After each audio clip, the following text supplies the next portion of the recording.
السلام علیکم ورحمۃ اللہ وبرکاتہ. میرا نام عبداللہ ہے اور آپ دیکھ رہے ہیں عبداللہ کا سفر, اور امید کرتا ہوں آپ سب بہت اچھے سے ہوں گے. اور ایک دفعہ پھر ہمارے ساتھ سردار صاحب موجود ہیں. بہت شکریہ سردار صاحب آپ کا بہت بہت شکریہ. اچھا, ہم آج بات کرنے والے ہیں کہ کچھ کرنٹ جو ایشوز ہیں. یہ جو القادری ٹرسٹ ہے 17 جنوری تک مؤخر کیوں ہوا, یہ عوام کا بھی کوسچن ہے اور میرا پرسنلی بھی آپ سے کوسچن. عبداللہ بھائی, بہت شکریہ آپ نے پروگرام میں مدعو کیا.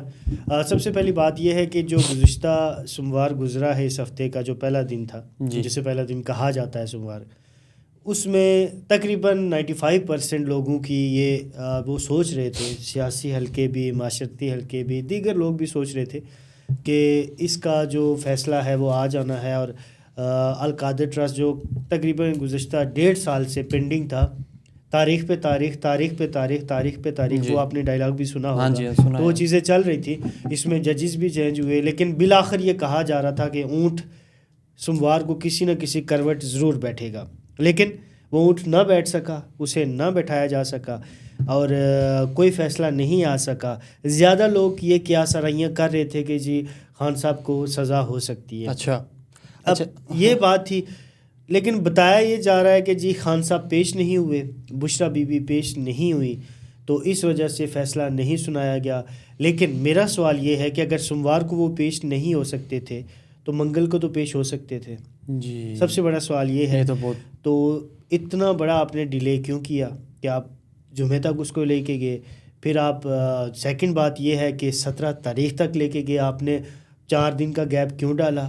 تو پھر وہ ڈیل کی بازگشت آپ نے سنی ہے نا, تو وہ پھر کوئی ہو سکتا ہے کہ باتیں چل رہی ہوں. اور جو ہم شروع سے کہتے آئے ہیں کہ خان صاحب جو ہے وہ اگر ڈیل ہوتی ہے تو ڈیل کی ایک ہی گنجائش, باقی بھی چیزیں ہوں گی لیکن ڈیل کی ایک ہی گنجائش ہوگی کہ آپ نے خاموش رہنا ہے اور عرصہ بتا دیا جائے گا, کو گرنٹر ہوگا اور یہ چیزیں ٹیبل پہ ہوں گی. ٹیبل سے مراد یہ ہوگا کہ ایسے لکھا جائے گا کہ یہ پوائنٹ یہ پوائنٹ یہ پوائنٹ ہے جس پہ خان صاحب عمل کریں گے اور جس میں گورنمنٹ کو نہ چھیڑنا بھی ہوگا. یہ بریکنگ نیوز آپ کہہ لیں, جو مسئلے کی چیزیں چل رہی ہیں. اچھا, یہ جو القادری ٹرسٹ ہے اس کے بارے میں کچھ لوگوں کو نا ہلکی ہلکی انفارمیشن بھی نہیں ہے, تو آپ ذرا گائیڈ کر دیں لوگوں کو کہ یہ بھی کہ القادری ٹرسٹ ہے. وہ ایک کیس ہے, منی لانڈرنگ کا ایک کیس. شروع کیسے ہوا؟ اچھا, ملک ریاض صاحب آپ جانتے ہیں کہ پراپرٹی ٹائکون ہے, پاکستان کا ایک بڑا نام ہے, بڑا نام. انہوں نے پاکستان کا ریئل اسٹیٹ میں ان کی بڑی خدمات ہیں. اور ان کا ایک مسئلہ چلا کہ ان کا جو انگلستان میں, انگلینڈ میں ان کا یہ کہا گیا کہ برطانیہ میں یہ ہوتا ہے, کیونکہ برطانیہ کا لفظ استعمال کیا گیا ہے تو میں اس کو چینج نہیں کرنا چاہتا. ٹھیک ہے, برطانیہ میں یہ ہوتا ہے کہ برطانیہ کی جو ان کی ایک ایجنسی ہے وہ یہ کہتی ہے کہ منی لانڈرنگ کے ذریعے جو ہے وہ پیسہ پاکستان سے لایا گیا ہے. ٹھیک ہے, منی لانڈرنگ کے ذریعے پیسہ پاکستان سے لایا گیا ہے. ٹھیک ہے, انہوں نے واپس, میں شارٹ میں آپ کو بتا رہا ہوں, واپس انہوں نے کیونکہ عمران خان کی گورنمنٹ تھی, انہوں نے واپس عمران خان کو بھیجا اور کہا یہ کہ سپریم کورٹ کے اکاؤنٹ میں وہ پیسہ آ جاتا ہے. اچھا, ٹھیک ہے, سپریم کورٹ کے اکاؤنٹ میں یہ پیسہ آ جاتا ہے. پھر یہ ہوتا ہے کہ کہا یہ جاتا ہے کہ سپریم کورٹ کے اکاؤنٹ سے وہ پیسہ غائب ہوتا ہے اور واپس وہ ملک ریاض کے اکاؤنٹ میں پہنچ جاتا ہے. اچھا, تو یہ ٹھیک ہے, اس کے بدلے جو پیسہ ملک ریاض کو دیا گیا, جو گورنمنٹ کلیم کر رہی ہے, جو کیس چل رہا ہے, اس کے بدلے جو ہے وہ 460 کنال کی زمین جو ہے وہ اس کے بدلے یہ جو القادر آپ کے بتا رہی یونیورسٹی جو بنی, ٹھیک ہے, وہ اس کے بدلے جو وہ اراضی جو ہے وہ انہیں دی گئی, جس کی ٹرسٹی کون کون تھے؟ عمران خان صاحب تھے, بشرا بی بی صاحبہ تھی, زلفی بخاری صاحب تھے, اور شروع میں بابر اعوان صاحب کا بھی نام چلا تھا. تو یہ گیم اس طرح ہوئی کہ پیسہ واپس آیا, وہ پیسہ واپس پہنچا دیا گیا ملک ریاض کے اکاؤنٹ میں, اور پھر اس کے بدلے زمین کچھ مطلب پیسوں کے بدلے زمین لے لی گئی. یہ چیز اصل کیس ہے. اچھا, یہ تو ہو گیا کہ مطلب القادری کا آپ نے بتا دیا. تو میرا سیکنڈ کوسچن آپ سے یہ ہے کہ ڈونلڈ ٹرمپ حلف برداری کے بعد کیا کریں گے؟ کیسے عمران خان کو باہر نکلوا پائیں گے وہ؟ دیکھیں, سب سے بڑی بات یہ ہے کہ یہ بات میری قمر زمان قاہرہ سے, میں ان کے ساتھ میرا پروگرام تھا. تو میں نے ان سے پوچھا, پاکستان کے سینئر ترین لوگوں میں آتے ہیں, سینئر ترین سیاستدانوں میں آتے ہیں. انہوں نے یہ کہا کہ جی میں نے ان سے کہا کہ کیا ڈونلڈ ٹرمپ جو ہے وہ عمران خان کے اس کیس میں انوالومنٹ کر سکتے ہیں, کوئی ڈیل کروا سکتے ہیں, کوئی پریشر بلڈ کر سکتے ہیں؟ انہوں نے کہا جی بالکل کر سکتے ہیں. اچھا, ٹھیک ہے, یہ ان کے الفاظ ہیں. انہوں نے کہا جی بالکل کر سکتے ہیں, اور پاکستان کی تاریخ میں یہ چیزیں ہوئی ہیں, بارخواہ ہم یہ چیزیں کہہ چکے ہیں. نواز شریف کی ڈیل بھی امریکہ نے کروائی, بینظیر کی ڈیل بھی امریکہ نے ہی کروائی. اگر عمران خان کی ڈیل ہو جاتی ہے تو مجھے لگتا ہے کوئی نئی بات پاکستان کی تاریخ میں نہیں ہے. یہ چیزیں پاکستان کی تاریخ کا حصہ رہی ہیں. دیکھیں کیس کس طرف جا رہا ہے. کیس ڈونلڈ ٹرمپ کی حلفبرداری کے قریب پہنچ چکا ہے. جب ڈونلڈ ٹرمپ حلف لیں گے یا حلف لیں گے, جو بھی آپ لفظ استعمال کرتے ہیں, ٹھیک ہے, اس میں آپ یہ چیز دیکھیں کہ وہ بھی تقریباً 20 یا 21 کو بتایا جا رہا ہے کہ 20 کو غالباً یا 21 کو یا جو بھی جس بھی ڈیٹ کو, تو یہ کیس آہستہ آہستہ 13 کو اس کا آنا تھا, 17 ہو گیا, 17 اور 20 کتنے دور ہیں, 2-3 دن کا فاصلہ ہو سکتا ہے, مزید ڈیٹ ایکسٹینڈ کر دی جائے, ہو سکتا ہے کہ فیصلہ بھی کوئی آ جائے. تو خان صاحب کی طرف سے, اچھا پی ٹی آئی کی طرف سے یہ کہا گیا, جو پریس کانفرنس ہوئی جس دن 13 تاریخ کو اس کیس کا آگے ڈیلے کر دیا گیا, اسے مؤخر کر دیا گیا, تو اس میں پی ٹی آئی نے جو پریس کانفرنس کی ہے اس میں اس نے یہ بارہا کہا ہے کہ اب ہم لکھ کے دینے کو بھی تیار ہیں. پہلے لکھ کے دینے کا مسئلہ تھا, پی ٹی آئی لکھ کے دینے کو تیار نہیں تھی کیونکہ ان کی بھی ایک وجہ تھی, ان کی بات بھی جینون تھی کہ انہیں ملنے کی اجازت نہیں دی جا رہی تھی. کس سے؟ عمران خان صاحب سے اڈیالہ جانے کی انہیں اجازت نہیں تھی. تو وہ اب کیا لکھ کے دیں, مطلب خان صاحب کے بغیر پوچھے تو وہ ظاہر پی ٹی آئی میں کچھ ممکن نہیں ہے, تو برائے نام سارے عہدے ہیں, خان صاحب حکم دیتے ہیں تو چیزیں چلتی ہیں. تو پھر اس کے بعد انہوں نے کہا جی کہ آپ ہم لکھ کے دینے کو بھی تیار ہیں, کیونکہ 13 تاریخ کو خان صاحب سے ملاقات ہوئی ہے, اور مجھے لگتا ہے وہ جو ملاقات ہوئی ہے اس سے پہلے ملاقات کی اجازت نہیں تھی. 13 کو ہی کیوں اجازت دی گئی؟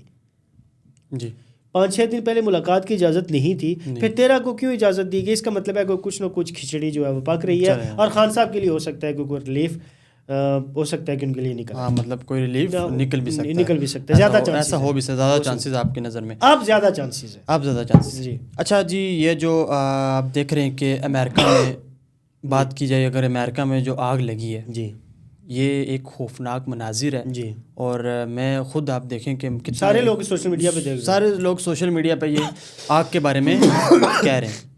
آپ یہ مجھے بتائیں کہ کس طرح یہ آگ لگی ہے, کیا آپ کو پتہ ہے, اور یہ کیوں لگی ہے, اور یہ ابھی تک ختم ہو چکی ہے جو خبر آ رہی ہے؟ نہیں, ختم ابھی تک نہیں ہوئی, نہیں ہوئی. اس کے جو اثرات ہیں وہ باقی ہیں. امریکہ دنیا کی آپ کہہ سکتے ہیں کہ ایسے ملکوں میں آتا ہے جن کے پاس دنیا کی ہر سہولت, ہر سپر پاور ہے, اور وہ 100 سال پہلے پلان کرتے ہیں چیزوں کا کہ یہ اگر ہوتا ہے تو اس کا ہم نے کیا کرنا ہے. ٹھیک ہے, آگ لگ گئی, ٹھیک ہے, اس میں مختلف چیزیں چل رہی ہیں کہ یہ وجہ ہوئی, لیکن کوئی کنفرم میرے پاس اس حوالے سے کوئی چیز نہیں ہے. میں ویسے ذرا ہوا میں بات نہیں کرتا. مسئلہ یہ ہے کہ اس میں بڑے بڑے لوگوں کے, یہ جو ایریا ہے نا, اس میں دنیا کے امیر ترین لوگ, امیر ترین گھر ہیں, ٹھیک ہے, اور ایکٹرز بھی وہاں رہتے ہیں, جی, ٹھیک ہے, 3 سے 4 ان لوگوں کے بھی گھر چلے ہیں. ٹھیک ہے, ابھی وہاں یہ کیا جا رہا ہے کہ ہوائی جہاز کے تھرو, مختلف پلینز ہیں ان کے تھرو جو ہے وہ اس کے اوپر پانی جو ہے وہ اس کے بادل بنا کے چھڑکاؤ کیا جا رہا ہے. لیکن دیکھیں, آگ ایسی چیز ہے نا, جب یہ جلانے پہ آتی ہے تو پھر وہ اپنے ٹائم پہ ہی ختم ہوتی ہے. جی, ٹھیک ہے, جیسے پانی ہے, جب سیلاب بنتا ہے, سمندر بنتا ہے, جب وہ نکلتا ہے بازاروں میں تو وہ اپنی مرضی سے ہی رکتا ہے, آپ روک نہیں سکتے. قدرتی جو آفات ہوتی ہیں نا, یہ بھی قدرتی ہے نا جی, لگ گئی آگ تو پھر اس کے بعد وہ دیکھیں کہاں تک پہنچ گئی. تو سب سے بڑی بات یہ ہے کہ لوگ اس کو ایسے کہتے ہیں کہ جو انہوں نے فلسطین میں کیا نا, تو سارا ہتھیار امریکہ کا استعمال ہوا ہے. جی, اسرائیل کو کون دے رہا ہے ہتھیار, کون دے رہا ہے؟ سارا امریکہ دے رہا ہے, سوری. تو ان چیزوں کی وجہ سے لوگ اس کو جوڑنے کی کوشش کر رہے ہیں کہ جی یہ اللہ پاک کا عذاب ہے. تو عذاب بھی ہو سکتا ہے, لیکن مجھے لگتا ہے کہ جس دن اللہ پاک کا عذاب ہوا تو سب سے پہلے ہم اس کے نیچے آئیں گے. ایسے ہی ہے یہ, مطلب لوگ اپنے جس ملک میں انصاف نہیں ہے نا, ان کے ملک میں انصاف ہے. جی, ان کے ملک میں انصاف ہے, اور یہ کہا جاتا ہے کہ ظلم کا نظام نہیں چل سکتا, کفر کا چل سکتا ہے. وہ کفر ہے ان کا, وہ چل سکتا ہے, ظلم کا نہیں چل سکتا. اور ہمارے ہاں ظلم ہے, اور کفر بھی ہے, کیونکہ برائے نام مسلمان ہیں ہم سارے. تو اس چیز کو اس سے جوڑنا مجھے لگتا ہے کہ جوڑتے کچھ ہو سکتا ہے کہ کچھ بات بھی بنتی ہو, لیکن میں یہ سمجھتا ہوں کہ جس دن اللہ پاک نے عذاب دینا چاہا نا, وہ بھی عذاب ہی ہے, یہ بات نہیں ہے کہ وہ بھی ظالم ہے, لیکن جس دن عذاب اللہ پاک نے دینا چاہا نا, تو سب سے, کیونکہ ہمارے معاشرے میں ہماری عدالتیں 138 نمبر پہ ہیں, یہاں انصاف کا جو نظام ہے وہ آپ کو بھی پتہ ہے, مجھے بھی پتہ ہے. تو مجھے ایسا لگتا ہے کہ پھر ہمارے لیے پھر ہمیں بھی عذاب کے لیے تیار رہنا چاہیے. ایسے ہی ہے, مطلب اگر ہم کسی کو کہہ رہے ہیں تو کسی کو کہہ رہے ہیں اگر ان پہ عذاب ہے تو پھر ہمیں بھی تیار رہنا چاہیے. اچھا جی, آج کا جو ٹاپک تھا بہت اچھی طریقے سے سردار صاحب نے ہمیں بتایا, اور سردار صاحب کا میں پہلے تو بہت بہت شکریہ کرتا ہوں جو ہمارے پاس آئے.